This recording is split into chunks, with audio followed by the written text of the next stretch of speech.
कक्षा 9वीं गणित में हम आगे की प्रश्नावली देखते हैं, तो उससे पहले आपको कुछ पिछले साल वाला हम दोहरान करते हैं। आपने पढ़ा है वर्ग और वर्गमूल, ठीक है।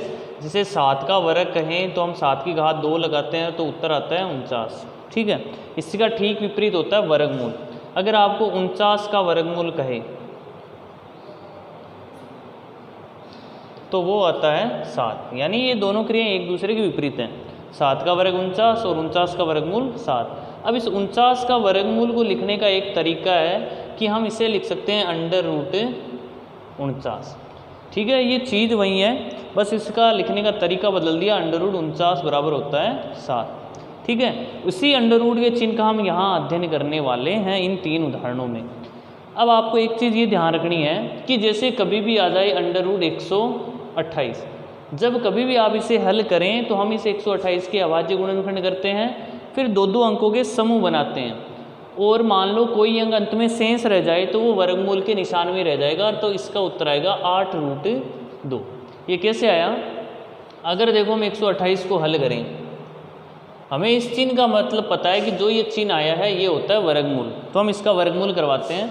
तो 2 का लगाते हैं भाग तो आएगा 64, फिर 2 का भाग लगाते हैं तो आएगा 32, फिर 2 का भाग लगाएंगे तो आएगा 16, फिर 2 का भाग लगाएंगे आएगा 8, फिर 2 का भाग लगाया 4, 2 का भाग लगाया और अंत में हमारे पास 1 आ जाएगा।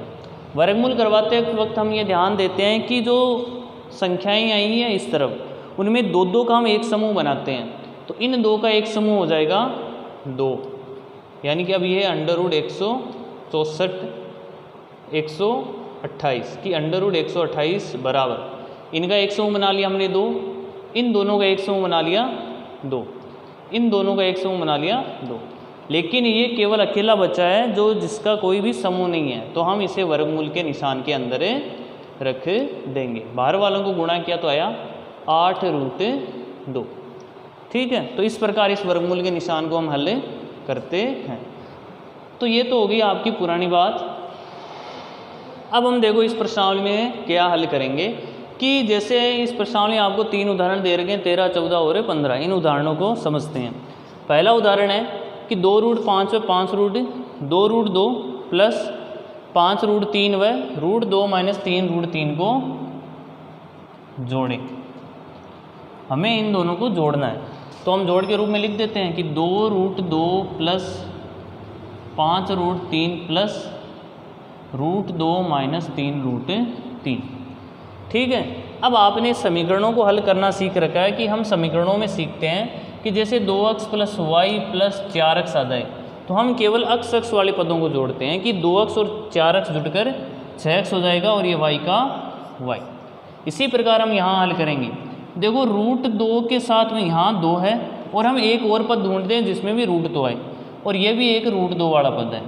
ये 2√2 है और ये 1√2 है, तो 2 और 1 जुड़कर कितने हो जाएंगे? 3, तो ये हो जाएगा 3√2, ठीक है। जैसे हम करते हैं कि 2x में x जोड़ते हैं तो उत्तर कितना आता है? 3x आता है। वैसे ही हमने इनको जोड़ा, 2√2 और √2 को जोड़ा तो उत्तर आ गया 3√2। अब ये √3 होने के कारण इसके साथ नहीं जुड़ा, क्योंकि √2 होता तो इसके साथ जुड़ जाता, और ये √3 है इसलिए इसके साथ नहीं जुड़ा। तो हम इसके जैसा कोई और ढूंढते हैं। ये है 5√3, तो ये भी √3 का पद है और ये भी √3 का पद है, तो ये प्लस का 5 है और ये माइनस का 3 है, तो 5 में से 3 घट जाएंगे तो आ जाएगा 2, और दोनों के अंत में √3 है तो ये √3 का √3। ऐसे ही नीचे वाला है कि हमें इन दोनों को गुणा करना है कि 6√5 गुणा 2√5, ठीक है। अब ये मान लो कुछ ऐसा भी होता तो भी कोई फ़र्क नहीं पड़ता, जैसे 6√5 गुणा 3√3। करने का तरीका एक ही है कि जो बाहर वाली संख्या है, यानी जो बिना रूट वाली संख्या हैं उन्हें अलग से गुणा करते हैं, और जो रूट वाली संख्या है उन्हें रूट के अंदर गुणा करते हैं। जैसे ये 6√5 लिखा है, तो ये बिना रूट की संख्या, तो इसे ले लिया 6, इसमें ये बिना रूट की संख्या तो इसको गुणा करा दिया 2 से, गुणा यहाँ √5 की संख्या और ये भी √5 है तो ये अंदर गुणा हो जाएगी 5 गुणा 5, ठीक है। तो ये आ जाएगा 6 दूनी 12 गुणा, अब देखो ये वर्गमूल के अंदर 2 संख्याएं हैं, 5 गुणा 5, तो इन 2 का एक समूह क्या बन जाएगा? 5, तो जिससे ये वर्गमूल का चिन्ह हट जाएगा। तो आप इसे डायरेक्ट भी याद कर सकते हैं कि जब हम √5 को √5 से गुणा करते हैं, दोनों एक जैसे होने के कारण ये वर्गमूल का चिन्ह हट जाता है, क्योंकि जब हम गुणा करवाएंगे तो इन दोनों का एक समूह बन जाएगा और उत्तर आ जाएगा 5। तो उत्तर हो गया 12 पंजे 60। अब मान लो आपको इसे हल करना है, बिना रूट वाली संख्याओं को गुणा कर देंगे। 6 18 गुणा और रूट के अंदर 5 और 3 को गुणा कर देंगे, क्योंकि ये दोनों रूट की संख्याएं हैं। अब इसे हल किया तो यह आ जाएगा 18√15। ये ऐसे बाहर क्यों नहीं आए? क्योंकि इनका कोई भी समूह नहीं बना। अगला उदाहरण है कि 8√15 को 2√5 से गुणा करना। ठीक है, तो गुणा करने के लिए हम इसी तरीके से हल कर देंगे। और अगर मान लो इसमें आ जाए भाग कीजिए कि 8√15 को 2√5 से भाग देना है, तो हम लिख देंगे कि 8√15 बट्टा 2√5। जिस प्रकार हम रूट और रूट वाली संख्याओं को अलग गुणा करते हैं और अलग संख्याओं को, जो संख्याएं बिना रूट की, उन्हें अलग गुणा करते हैं, वैसे ही यहाँ करना है। 8 में 2 का भाग लगाया तो आया 4। और अब ये जो रूट वाली संख्याएं बची 15/5। ठीक है, रूट दोनों के लगा हुआ है, तो इन्हें हमने रूट के अंदर ले लिया। 5 एकम 5 और 5 3 15, तो यह आ गया उत्तर 4√3। ठीक है, अब आगे उस तरफ कुछ सूत्र के रूप में दिए गए हैं। पहला है √AB। इसका क्या अर्थ है कि जैसे मान लो आपके पास ऐसी कोई संख्या आ जाएगी √3 गुणा 5, यानी AB का अर्थ क्या है कि ये दोनों अलग अलग अंक हैं। जैसे 3 और 5 अलग अलग अंक हैं, तो हम इसे क्या लिख सकते हैं कि ये रूट हम दोनों को दे सकते हैं और बीच में गुणा का चिन्ह लगा सकते हैं। जैसे हमने यहाँ हल किया था, हमने यहाँ उल्टा हल किया था। 5 और 3 के दोनों के अलग अलग रूट लगा था, हमने दोनों को साथ में रूट लगाकर 5 गुणा 3 रख दिया था। तो ऐसी स्थिति में हम एक संख्या को अलग लिख सकते हैं, फिर गुणा का चिन्ह लगा दिया, फिर एक संख्या को अलग लिख दिया।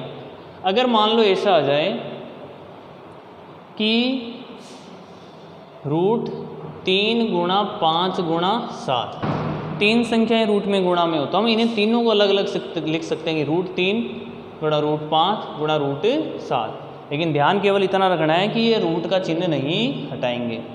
ऐसे ही है a/b और उसके अंदर हो, रूट के अंदर हो, तो ये रूट भी इन दोनों के आ जाता है। ये हो जाता है √a/√b। फिर आपने 8वीं कक्षा में ये 3 सर्व समीकरणाएँ पढ़ी, और इस प्रश्नावली को हल करने के लिए हमें ये सर्व समीकरणों की आवश्यकता होगी। पहली सर्व समीकरण है a + b का होल स्क्वायर, तो ये होगी पहले का स्क्वायर प्लस 2 गुणा पहला गुणा दूसरा, यानी 2 गुणा a गुणा b प्लस दूसरे का स्क्वायर। अगर इन दोनों में प्लस का चिन्ह हो तो ये बीच वाला पद या फिर 2ab का पद धनात्मक होता है, और अगर ऋणात्मक चिन्ह हो तो 2ab का पद ऋणात्मक होता है। तो a - b का होल स्क्वायर हो जाएगा a² - 2ab + b²। इन दोनों को आप ऐसे भी लिख सकते हैं कि a² + b² - 2ab। केवल ध्यान क्या रखना है कि ये 2ab का पद ऋणात्मक होगा अगर ये माइनस का चिन्ह आ जाए। इसी प्रकार तीसरी है a + b गुणा a - b। कहने का अर्थ है कि जब ये दो संख्याएं समान हो, जैसे आ जाए 7 + 3 गुणा 7 - 3, ये 7 समान है, ये 3 और ये 3 समान है, एक में चिन्ह प्लस का और एक में चिन्ह माइनस का है, तब हम a² - b² की सहायता से इसे हल कर सकते हैं।